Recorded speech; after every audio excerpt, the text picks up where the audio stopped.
এই হচ্ছে যন্ত্রটা। আচ্ছা,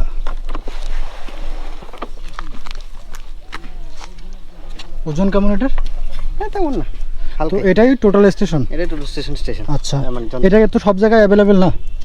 না, এটা কিনতে হবে, অনেক দাম। প্রাইস রেঞ্জ কেমন এটা? এটা কত 7-8 লাখ টাকা হবে। 7-8 lakh? Can you imagine guys, এই যন্ত্রটার দামই হচ্ছে 7 থেকে 8 লাখ টাকা। 7 লাখ টাকার যন্ত্রে মূলত ক্যামেরা এবং হচ্ছে চিপসেট, আর ক্যামেরা সম্ভবত এটা লেন্সটা এইটা লেন্স। কত মেগাপিক্সেলের?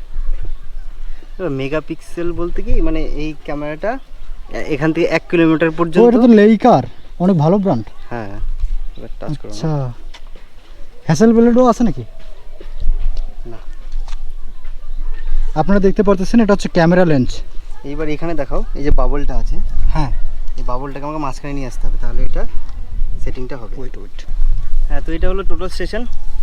স্ট্যান্ডে আমরা বসিয়ে টোটাল স্টেশনটাকে ফিট করলাম। এবার এখান থেকে দাঁড়িয়ে আমরা নদীর কত আপনার ক্রস সেকশনে কত দূর বা উইথটা কত, সেটা আমরা সব মেজার করতে পারবো। আচ্ছা তার আগে আমাকে মেশিনটাকে সেটিং করতে হবে। আচ্ছা, সেটিং করার প্রথম বুদ্ধি হচ্ছে এটাকে লেভেলিং করা। এই যে বাবলটা আছে এখানে, এই বাবলটা সাইডে আছে, তার মানে হচ্ছে লেভেলিং হয়নি। এ যখন মাঝখানে থাকবে তার মানে লেভেলিং হয়ে যাবে।